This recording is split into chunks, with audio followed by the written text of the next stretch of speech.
لا أقسم بيوم القيامة ولا أقسم بالنفس اللوامة أيحسب الإنسان أن لن نجمع عظامه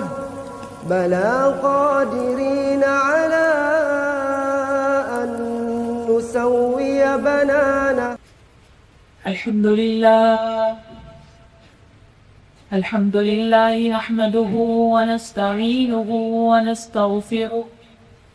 ونؤمن به ونتوكل عليه ونعوذ بالله من شرور أنفسنا ومن سيئات أعمالنا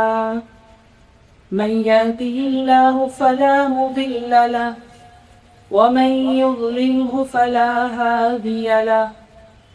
ونشهد أن لا إله إلا الله وحده لا شريك له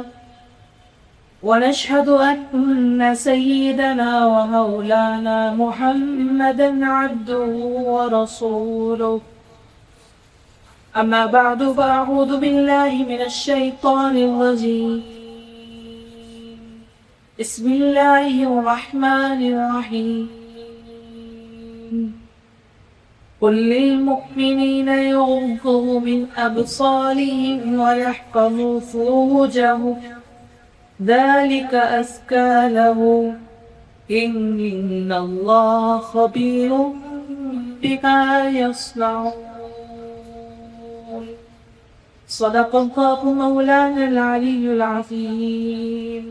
وصدق رسوله النبي الكريم ونحن على ذلك لمن الشاهدين والشاكرين والحمد لله رب العالمين.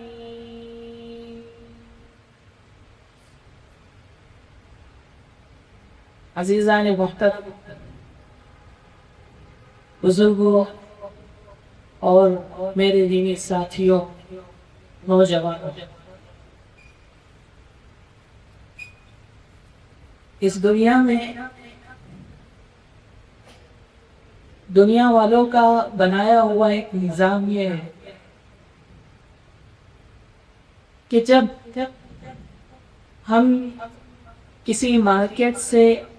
کسی دکان یا مال سے، کسی شاپنگ سینٹر سے جب کسی مشینری کو، کسی ٹیکنیکل چیز کو خریدتے ہیں، کسی مشین کو آبزرو کرتے ہیں، خریدتے ہیں، تو دو طریقے ہو رہی ہیں اس کی. جب ڈیل مکمل ہو جاتی ہے تو دکان والے جاتے جاتے دو کام کرتے ہیں. ایک یہ کرتے ہیں کہ بھائی آپ نے یہ مشین خریدی ہے، بڑی قیمتی ہے، ایک بڑی لاگت اور قیمت لگا کر خریدی ہے، آپ ایک بک لے کر جائیے اور اس کے مطابق اس مشین کو چلائیے گا، استعمال کیجیے. لو اپنی مرضی کے مطابق مت چلائیے. تو چنانچہ موبائل سے لے کر، بلکہ چھوٹی سی چھوٹی مشین سے لے کر آپ جتنی بھی بڑی مشینیں تمام پر نظر ڈال کر دیکھ لیجئے. جب آپ خریدتے ہیں تو ایک گائیڈ بک کے نام سے ایک چھوٹی سی کاپی آتی ہے جس میں یہ ایکسپلین کیا گیا ہوتا ہے، یہ بتایا گیا ہوتا ہے کہ آپ کو مشین کس طرح چلانا ہے. اس مشین کو چلاتے ہوئے کیا کیا چیزیں پیش آ سکتی ہے، کیا کیا مسائل جن کا آپ کو سامنا کرنا پڑ سکتا ہے اور اس وقت آپ کو کیا کرنا ہے. ایک یہ طریقہ ہے. دوسرا یہ طریقہ ہوتا ہے کہ بہت قیمتی مشین اگر ہو تو دکان والے، کمپنی والے خود اپنا ایک آدمی ساتھ میں بھیجتے ہیں کہ بھائی جاؤ وہ مشین سیٹ کرا دینا اور سیٹ کرا کے ان کو چلانے کا طریقہ سکھا دینا. وہ جب تک دلی طور پر مطمئن نہیں ہو جاتے ہیں، سیٹسفائی نہیں ہو جاتے ہیں، اس وقت تک وہ واپس نہیں آتے. مشین کے مالک کو مکمل طریقے سے سکھا کر ہی واپس آتے ہیں کہ کس طرح اس مشین کو استعمال کرنا ہے اور چلانا ہے. بالکل اس مثال کو اگر آپ اپنے ذہن میں رکھیں اور پھر یہ بات اپنے ذہن میں لائیے کہ اس دنیا میں اللہ تبارک و تعالی نے جتنی ساری چیزیں بنائی اور اگر کہا جائے کہ جتنی ٹیکنیکل اور مشینریز اللہ تعالیٰ نے بھی بنائی، ان تمام چیزوں میں سب سے بڑی مشین انسان کی ذات ہے. اگر صرف انسان کی ذات کتنی بڑی مشین ہے اس پر غور کیا جائے اور اس پر کلام کیا جائے تو مہینوں کم پڑ سکتے ہیں. پورا میڈیکل سائنس کسی پر قائم نہیں کہ انسان کی ذات کیا ہے، اور آج تک سائنٹسٹ اور میڈیکل سائنس کا یہی کہنا ہے کہ ابھی بھی ہم اس کی انتہا تک نہیں پہنچے ہیں. ہر روز نئی چیزیں ایجاد ہوتی ہیں. یہ آنکھ، یہ ہاتھ، ظاہری طور پر دکھنے والے سارے اعضاء کہ اللہ کی اتنی بڑی نعمت ہے، یہ ایک بہت بڑی مشین ہے. ایک عضو ایک مشین کی حیثیت رکھتا ہے. تو کیا اللہ تعالیٰ اس مشین کو ہمیں یوں ہی تھما دیں گے؟ جب اللہ نے ہمیں یہ عضو دیے، ہاتھ دیے، پیر دیے، آنکھیں دی، زبان دی، دل دیا، سوچنے کے لیے دماغ دیا اللہ نے، تو کیا اللہ اس کے استعمال کا طریقہ ہمیں نہیں سکھائے؟ چنانچہ اللہ تبارک و تعالیٰ نے بھی اس دنیا میں انسانوں کو اپنے آپ کو استعمال کرنے کا، اپنے جسم کے ایک ایک عضو کو جو دنیا کی کسی بڑی سے بڑی مشین سے کم نہیں ہے، اس کو صحیح طریقے سے استعمال کرنا اور اس چیز کو سکھانے کے لیے اللہ تعالیٰ نے ان دونوں راستوں کو اختیار کیا. صرف گائیڈ بک دے کر اللہ نے اکتفا نہیں کیا، اللہ نے ایک گائیڈ بک بھی ہمیں دی جس میں یہ باتیں لکھی ہے کہ آپ جب زندگی گزاریں گے اپنے اس عضو کو، اپنے جسم کو لے کر چلیں گے، دنیا میں پلیں گے اور بڑھیں گے اور معاشرے میں جیئیں گے تو کیا کیا مسائل آ سکتے ہیں. ہاتھ یہ کن کن چیزوں کا شکار ہو سکتا ہے، کب اس کو کیسے استعمال کرنا ہے. آنکھ کیا کیا دیکھنے کے لیے اس کے سامنے چیزیں آ سکتی ہے لیکن کب اس کو کیا دیکھنا ہے. زبان کیسی کیسی چیزیں اس کے سامنے ذائقے دار آ سکتی ہے لیکن کیا کھانا ہے کیا نہیں کھانا ہے. یہ چیزیں بتانے کے لیے اللہ تعالیٰ نے بھی ایک گائیڈ بک ہمیں عطا فرمائی، ایک رہنما کتاب عطا فرمائی جسے ہم قرآن پاک کے نام سے جانتے. قرآن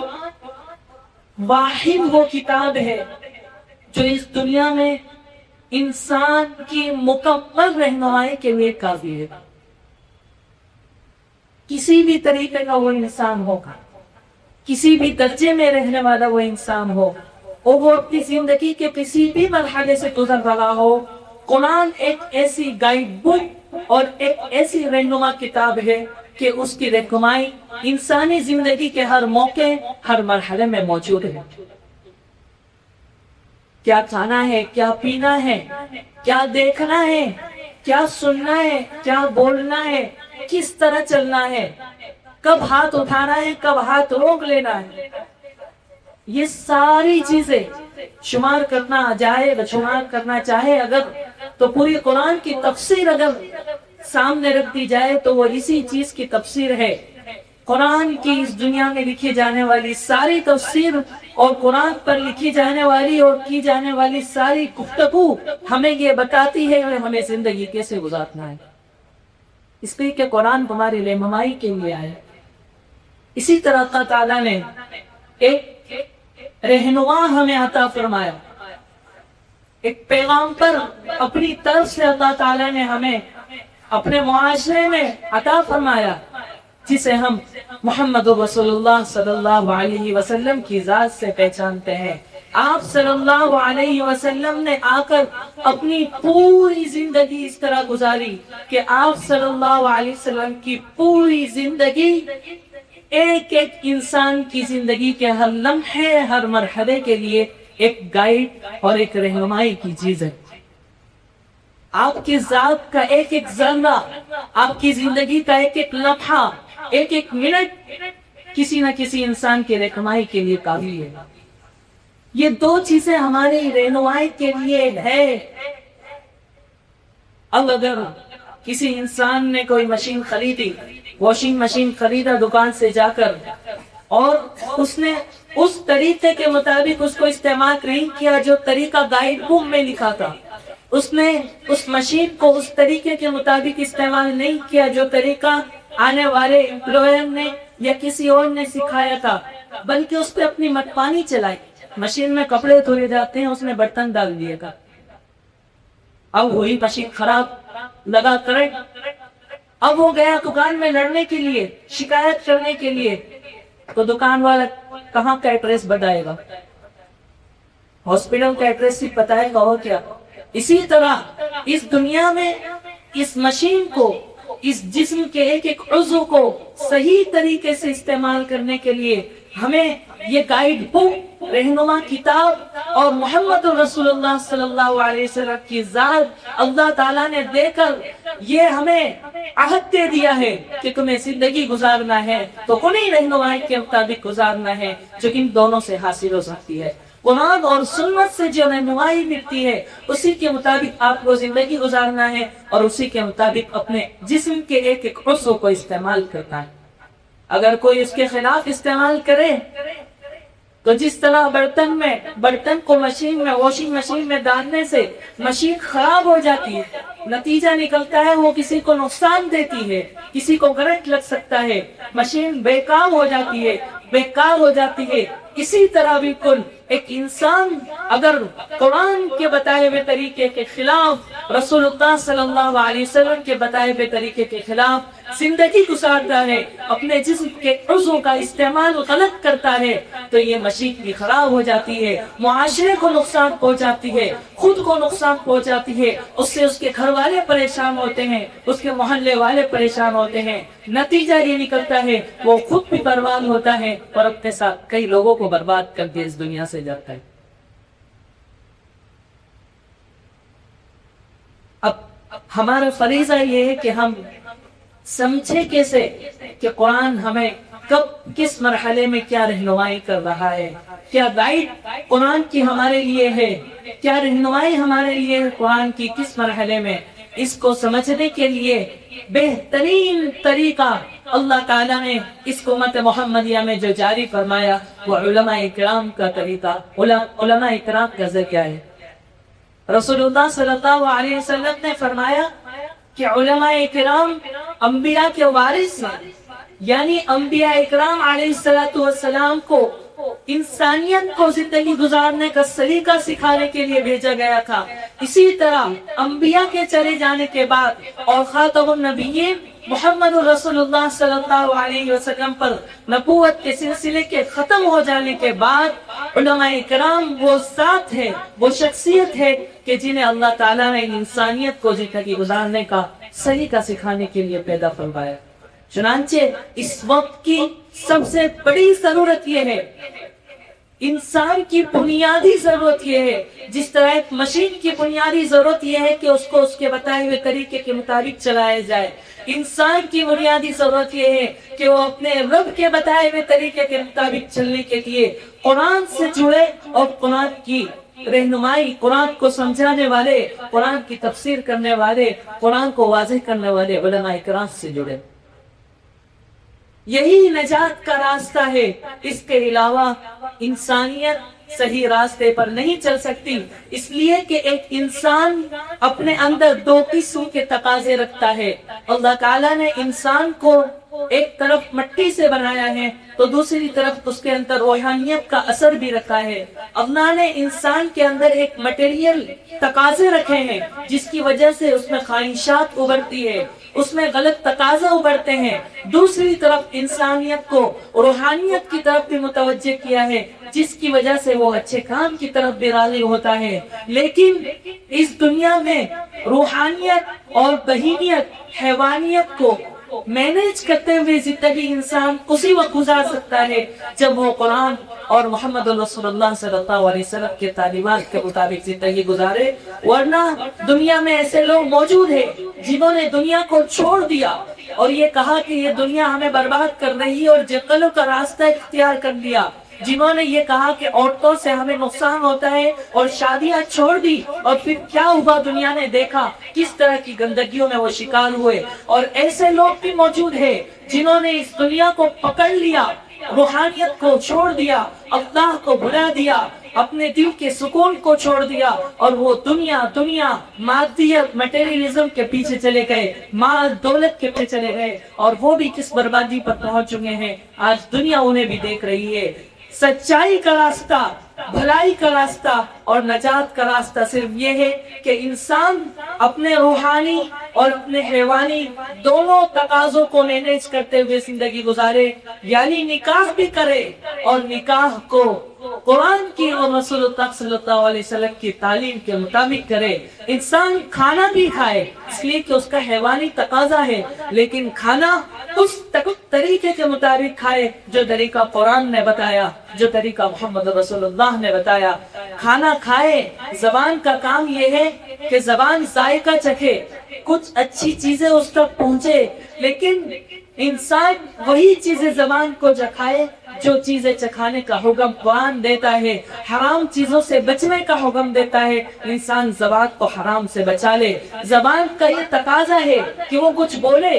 اگر اس کو بند کر دیا جائے تو زبان خشک ہو جائے گی، انسان کے بولنے کا جو انسان نے صلاحیت ہے وہ ختم ہو جائے گی۔ لیکن اگر وہ بولے گا تو اس وقت اس کو یہ خیال رکھنا ہوگا کہ میں وہی بولوں گا جو قرآن بولنے کو کہتا ہے، یعنی میری زبان سے کسی کو سزا غرض کوئی تکلیف نہیں پہنچے گی، میں جھوٹ نہیں بولوں گا، میں دھوکہ نہیں دوں گا، میں خیانت نہیں کروں گا، میں اس زبان سے کسی کی چغل خوری نہیں کروں گا، میں زبان کا استعمال وہی کروں گا جو قرآن میں رسول اللہ صلی اللہ علیہ وسلم نے بتایا۔ یہ کان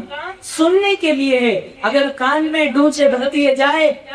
2 دن 3 دن تک تو انسان کے سننے کی صلاحیت متاثر ہو سکتی ہے۔ کان کا کام ہے سننا، اور سننا چاہیے، لیکن سننا وہی ہے جو قرآن کہتا ہے، حلال چیزوں کو سننا ہے، قرآن پاک کی تلاوت کو سننا ہے، اچھی باتیں سننا ہے، ماں باپ کی باتیں سننا ہے، اور اس کانوں کو گناہوں کے کاموں سے بچانا ہے، گانے سننے سے بچانا ہے، فحاشی کی باتوں سے بچانا ہے، ان کانوں میں چغل خوریوں کی باتیں پڑھنے سے بچانا ہے۔ یہ اس کان کا صحیح استعمال ہے۔ ہاتھ اس کا کام ہے کہ وہ کسی کے اوپر اٹھے، وہ کچھ پکڑے کچھ چھوڑے، لیکن قرآن کہتا ہے کہ اس ہاتھ سے کسی کو سہارا دے دو، نبوی تعلیمات کہتی ہے کہ اس ہاتھ سے کسی کو خیرات دے دو، اور دوسری طرف گناہ کا طریقہ یہ ہے کہ ہم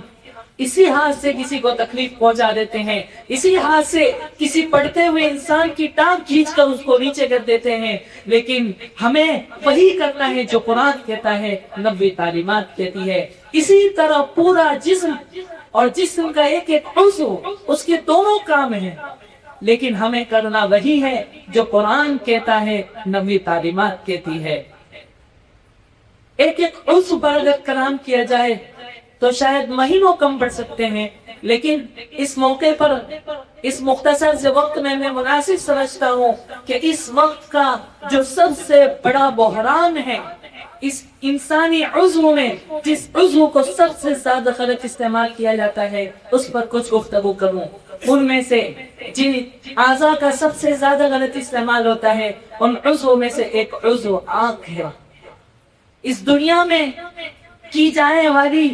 سب سے زیادہ برائیوں میں ایک برائی بدنظری ہے۔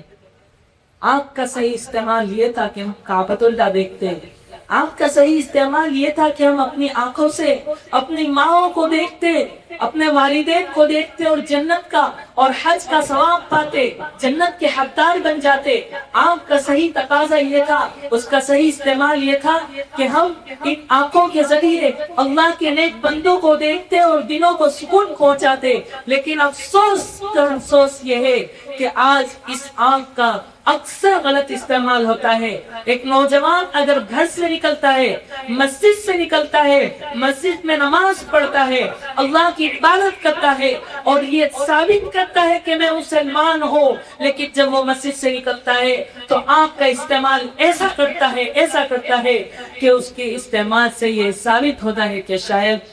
اس تک قرآن کے اور نبی صلی اللہ علیہ وسلم کی تعلیمات نہیں پہنچی۔ وہی آنکھوں کے ذریعے غلط حرکتیں کرتا ہے، ان آنکھوں کے ذریعے برائیاں کرتا ہے، بدنظری کرتا ہے۔ آج ایک نوجوان بازار میں اس لیے نہیں جاتا کہ وہ 10 لوگوں کو سلام کر کے آئے، 10 لوگوں کی خبر لے کر آئے۔ آج یہ نوجوان اگر بازار میں جاتا ہے تو اپنی آنکھوں کا غلط استعمال کرنے کے لیے جاتا ہے۔ آج شیطانی طور میں، شیطانیت میں اور دجالیت نے آنکھوں کے غلط استعمال کی راہیں ہموار کرتی ہے۔ جیب سے لے کر مکان تک ایک ایک موقع ایسا ہے کہ انسان کی آنکھ کی حفاظت نہیں ہو سکتی ہے، لیکن اس دور میں بھی اپنی نگاہوں کی حفاظت کرنا یہ ایک ایمان والے کا تقاضا ہے، ایمان کا تقاضا ہے کہ ہم اپنی نگاہوں کو جھکا کر چلے، اپنے نگاہوں کی حفاظت کر کے چلے، اس لیے کہ اللہ تعالیٰ کا فرمان ہے قُلْ لِلْمُؤْمِنِينَ يَغُضُّوا مِنْ أَبْصَارِهِمْ وَيَحْفَظُوا فُرُوجَهُمْ۔ کیا فرمان ہے قرآن کا! اللہ فرما رہے ہیں اپنے نبی پاک صلی اللہ علیہ وسلم کو کہ نبی جی کہہ دیجئے ان ایمان والوں کو، کہہ دیجئے ان ایمان والوں مردوں کو اور عورتوں کو کہ جب وہ باہر نکلا کرے، جب وہ زندگی گزارے تو اپنی نگاہوں کو جھکا کر، نگاہوں کی حفاظت کر کے زندگی گزارے، اپنی نگاہوں کو جھکا کر چلا کرے۔ اور قرآن کی بلاغت دیکھیے، قرآن نے فرمایا یغضوا من ابصارہم ویحفظوا فروجہم، نگاہوں کو جھکائیے اور اپنے شرمگاہوں کی حفاظت کیجیے۔ نگاہ جھکے گی تو شرمگاہ کی حفاظت ہوگی، جب نگاہ گندی ہوتی ہے تو خیالات گندے ہوتے ہیں، دل گندا ہوتا ہے، دماغ گندا ہوتا ہے اور انسان اپنی شرمگاہ کا غلط استعمال کر لیتا ہے۔ جب نگاہ گندی ہوتی ہے تو معاشرے میں چلنے والی بیٹیوں کو دیکھنے کا طریقہ غلط ہو جاتا ہے۔ جب نگاہ گندی ہوتی ہے تو انسان کی حیوانی نگاہ سے اس کی ماں اور اس کی بہن تک محفوظ نہیں رہتی۔ آج کا یہ فتنے کا دور ہے، اس دور میں ہمیں اپنے آپ کی حفاظت کرنی ہے۔ ہر شخص کے دل کی آواز ہے کہ وہ کہیں نہ کہیں اس نگاہ کی برائی میں مبتلا ہے، لیکن اس کو سکون نہیں ملتا ہے، اس کو چین نہیں ملتا ہے۔ بسا اوقات انسان توبہ کر لیتا ہے لیکن پھر سے وہ یہ کام کر بیٹھتا ہے۔ قرآن کہتا ہے قُلْ لِلْمُؤْمِنِينَ يَغُضُّوا مِنْ أَبْصَارِهِمْ وَيَحْفَظُوا فُرُوجَهُمْ ذَلِكَ أَزْكَىٰ لَهُمْ۔ جب آپ اپنی نگاہوں کی حفاظت کریں گے، اپنی شرمگاہوں کی حفاظت کریں گے تو یہ آپ کی پاکیزگی کا ذریعہ بنے گا۔ اللہ نے وعدہ کیا ہے کہ اگر نگاہوں کی حفاظت کریں گے تو آپ پاک دامن رہیں گے، آپ کا دل صاف رہے گا، آپ کا دماغ صاف رہے گا۔ آپ کر کے تو دیکھیے اللہ کیسی مدد کرتا ہے۔ اللہ کی مدد اپنی آنکھوں سے نظر آئے۔ حدیث پاک میں آتا ہے کہ شیطان جب کسی اچھے انسان کو برائی میں مبتلا کرنا چاہتا ہے تو اپنے ترکش میں سے سب سے پہلا جو تیر نکالتا ہے وہ نگاہ کا تیر نکالتا ہے، اس سے بدنظری کراتا ہے۔ جب انسان بدنظری کرتا ہے تو اس کا دل خراب ہوتا ہے، جب انسان بدنظری کرتا ہے تو وہ قرآن سے دور ہو جاتا ہے، جب انسان بدنظری کرتا ہے تو وہ نماز سے دور ہو جاتا ہے، جب انسان بدنظری کرتا ہے تو نیک کام اس سے نہیں ہوتے۔ آج ہمارے نوجوانوں کی شکایت ہے، لیکن میرے عزیز بھائیوں غور کر کے دیکھو کہ کہاں ہم سے چک ہو رہی ہے، کہاں ہم سے غلطی ہو رہی ہے۔ 24 گھنٹے یہ عزم کرو، اللہ تعالیٰ سے ارادہ کرو کہ اس 24 گھنٹے ہم اپنے نگاہ کی حفاظت کریں گے، اور پھر اس کے بعد غور کرو، بیٹھ کر سوچو کہ کیا سکون دل کو حاصل ہوگا، کیا اطمینان حاصل ہوا، کیا دل چاہے گا قرآن کی طرف جانے کو، کیا دل چاہے گا مسجد کی طرف جانے کو، کیا دل چاہے گا اللہ کے نیک بندوں کی طرف دوڑ کر جانے کو۔ اور جب ہم نگاہ کی حفاظت کریں گے تو یاد رکھنا معاشرہ بھی ہماری حفاظت کرے گا۔ آخر میں ایک واقعہ سنا کر اپنی بات ختم کرنے کی کوشش کرتا ہوں۔ ہمارے حضرت والا دامن برکاتہ اپنے استاذ، ان کے انگلینڈ کے استاذ ہیں، ان کے فرزند کے بارے میں بتاتے ہیں کہ وہ انگلینڈ جیسے ملک میں ایک بڑی یونیورسٹی میں تعلیم حاصل کر رہا تھا، روزانہ اسکول جاتا تھا، یونیورسٹی جاتا تھا اور واپس آتا تھا۔ ایک دن یونیورسٹی والے نے اعلان کیا کہ بھائی ہم ایک پروگرام رکھنے جا رہے ہیں جس میں ہر اسٹوڈنٹ اور طالب علم کو سویمنگ کے لیے پارٹنر پارٹیسپیٹ کرنا ہے اور اس کو اپنے کسی پارٹنر کے ساتھ پارٹیسپیٹ کرنا ہے، اور وہ بھی مخالف پارٹنر، یعنی وہ جب سوئمنگ کرے گا، وہ جب نہانے کے لیے جائے گا تو اس کے ساتھ کوئی اور لڑکا نہیں ہوگا بلکہ کوئی گرل اور کوئی لڑکی ہوگی۔ جب یہ اعلان ہوا تو اس لڑکے نے کھڑے ہو کر انکار کر دیا کہ میں اس میں حصہ نہیں لوں گا۔ کلاس ٹیچر نے مجبور کیا، سمجھانے کی کوشش کی، وہ نہیں سمجھا، پرنسپل تک بات پہنچی، پرنسپل نے مجبور کیا اور دھمکایا کہ پتہ ہے کچھ ایسا انجام کیا ہوگا، تجھے نکال دیا جائے گا اسکول سے، لیکن وہ نہیں مانا۔ بالآخر وہ وقت آ گیا کہ میدان بھرا ہوا ہے، سامنے الگ الگ انچ کے اور الگ الگ فٹ کے سوئمنگ پول تیار ہے اور اسٹوڈنٹ ایک ایک کر کے جا رہے ہیں، لیکن جب اس کی باری آئی تو اس نے انکار کر دیا۔ پرنسپل نے اسی وقت اس کو کہا یا تو تیرنے کے لیے جاؤ یا پھر ہمیشہ کے لیے یونیورسٹی سے چلے جاؤ۔ وہ لڑکا، اس کا ایمان اتنا مضبوط تھا، اس کا دل اللہ کے لیے، اللہ پر اتنا اس کو یقین آ چکا تھا کہ وہ یونیورسٹی اور تعلیم چھوڑنے کے لیے تیار ہو گیا، اور وہ اپنا دفتر لے کر، اپنا بیگ لے کر وہاں سے روانہ ہونے لگا۔ بس اس کو وہاں سے نکلنا تھا کہ اچانک مجمع میں سے جہاں بچے بیٹھے ہوئے تھے، ایک نوجوان لڑکی کھڑی ہوئی اور اس نے کھڑے ہو کر کہا کہ سر میں بھی جانا چاہتی ہوں یہاں سے۔ سارے لوگ حیران ہو گئے کہ وہ لڑکی عیسائی لڑکی تھی اور ایک مسلمان لڑکے کے جانے کی وجہ سے وہ کیوں جا رہی ہے۔ جب تشویش کا اظہار کیا گیا اور پوچھا گیا تو بتانے پر معلوم ہوا، اس لڑکی نے بتایا کہ میں کیوں نہ جاؤں اس لڑکے کی وجہ سے، اس لیے کہ وہ جس محلے میں رہتا ہے میں بھی اسی محلے میں رہتی ہوں، اور ہم دونوں روزانہ ایک ہی بس سے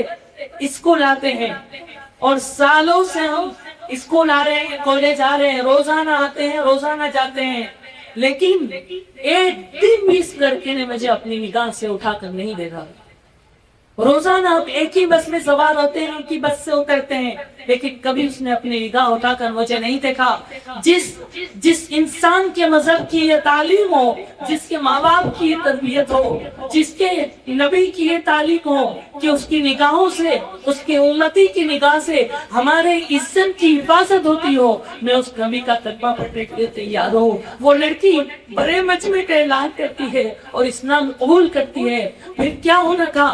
کئی سارے طلبہ وہاں پر سرنڈر ہوتے ہیں، پرنسپل اسلام کی طرف راغب ہو جاتے ہیں، اور بالآخر اس لڑکے کے لیے راہ ہموار ہو جاتی ہے، اللہ کی مدد آتی ہے۔ عزیز نوجوانوں، اگر آپ اپنے آپ کا حوصلہ بلند کرو گے، آپ تقوی اختیار کرو گے، اپنی نگاہوں کو جھکاؤ گے تو دنیا جھکے گی تمہارے سامنے، کوئی جھکانے والا تو چاہیے۔ نگاہ کو جھکا کر دیکھو۔ آج افسوس کی بات یہ ہے، ہماری مائیں، ہماری بہنیں، ہمارے محلے کی بیٹیاں، وہ کیا دشمنوں سے محفوظ رہتی، وہ کیا غیروں سے محفوظ رہتی، آج وہ ہم سے محفوظ نہیں ہے۔ آج ایک بچی اپنے گھر سے نکلتی ہے، چوراہے سے دوبارہ گھر میں آ جاتی ہے، ماں پوچھتی ہے بیٹی کیوں واپس آ گئی، وہ کہتی ہے روتے ہوئے کہ اماں کچھ اوباش نوجوان لڑکے گلی کے کنارے کھڑے ہیں، وہ مجھے غلط نگاہ سے دیکھتے ہیں، میں جب گزرتی ہوں تو سیٹیاں بجاتے ہیں، میرا جی نہیں چاہتا کہ میں وہاں سے جاؤں۔ جب ماں باہر آ کر دیکھتی ہے تو وہ رو بیٹھتی ہے اور افسوس کے ساتھ کہتی ہے کہ وہ سارے کے سارے نوجوان وہی تھے کہ جو محمد رسول اللہ کا نام لیتے ہیں۔ آج ہم نے اپنی نگاہوں کو نہیں جھکا کر محمد رسول اللہ صلی اللہ علیہ وسلم کو بدنام کرنے کی کوشش کی ہے، آپ کی ذات کو تکلیف پہنچائی ہے، کل قیامت کے دن جواب دینا ہمارے لیے مشکل ہو جائے گا۔ اس لیے عزیز نوجوانوں، میرے عزیز ساتھیوں، اپنی نگاہ پر کنٹرول کریے، اپنی نگاہوں کو جھکا کر چلنے کی کوشش کیجیے۔ اللہ تعالی ہم تمام کی حفاظت فرمائے، کہیں سنی باتوں پر ہم تمام کو عمل کرنے کی توفیق عطا فرمائے، جو غلطی ہوئی ہو اللہ تعالیٰ اس کو معاف فرمائے، آسان فرمائے۔ ایک اہم اعلان یہ کرنا تھا، جیسے کہ شروع میں گفتگو ہوئی تھی کہ اللہ تعالیٰ نے انسان کو جو مشین دی ہے اس کا صحیح استعمال کرنا ہے۔ اس مشین کے ساتھ کچھ چیزیں اللہ نے لگا دی، جیسے ایک انسان کے ساتھ اللہ اس کا مال لگا دیتا ہے، ایک انسان کے ساتھ اور چیزیں بھی لگ جاتی ہے تو جس طرح انسان کو اپنے عضو کا صحیح استعمال کرنا ہے، غلط استعمال سے بچنا ہے، اسی طرح وہ ساری چیزیں جو انسان کے ساتھ جڑی ہوئی ہے اس کا بھی صحیح استعمال کرنا ہے، غلط استعمال سے بچنا ہے۔ یہ قرآن کا پیغام ہے۔ چنانچہ آج ہمارا ایک بہت بڑا رمیہ یہ ہے کہ ہم جس طرح اپنے ایک ایک عضو کا غلط استعمال کرتے ہیں، اسی طرح ہم اپنے مال کا، اپنی جائیداد کا بھی غلط استعمال کرتے ہیں۔ ایک موقع جب آتا ہے صحیح استعمال کرنے کا، ہم پیچھے ہٹ جاتے ہیں، لیکن اگر غلط استعمال کا موقع آ جائے، عیاشی کا موقع آ جائے تو لاکھوں روپے ہمیں سے ہی اڑا دیتے ہیں۔ ابھی جب میں آیا تو مسجد کے انتظامیہ کی جانب سے اپیل کرنے کو کہا گیا کہ مسجد میں کچھ کام ہے قائص کا، جس کی وجہ سے پیسوں کی ضرورت ہے۔ عزیزوں، اس بات پر عمل کرنے کا فوری موقع اللہ تعالیٰ دے رہے ہیں۔ ہم نے جو کچھ سنا اس پر عمل کرنے کا بہترین طریقہ ہے کہ ہمارے مال، ہماری جائیداد جو اللہ نے ہم کو دی ہے، اس کے دونوں استعمال میں سے ہم صحیح استعمال کا طریقہ اختیار کریں اور بڑھ چڑھ کر مسجد کے اندر تعاون کریں۔ مسجد کو جیسی ضرورت ہو اس ضرورت کو پورا کرنے کے لیے حصہ لیں، زیادہ سے زیادہ حصہ لیں۔ یاد رکھنا، صحیح استعمال کرنا قرآن کا طریقہ ہے، رسول اللہ صلی اللہ علیہ وسلم کا طریقہ ہے، اور جو قرآن اور رسول اللہ کے طریقے پر چلتا ہے وہ دنیا میں کبھی ضائع نہیں ہوتا، اس کا کچھ کم نہیں ہوتا، اللہ اس کو نوازتا ہے۔ آخر میں بس یہ درخواست ہے کہ مسجد کے کاموں میں زیادہ سے زیادہ تعاون کرے۔ وآخر دعوانا الحمدللہ رب العالمین۔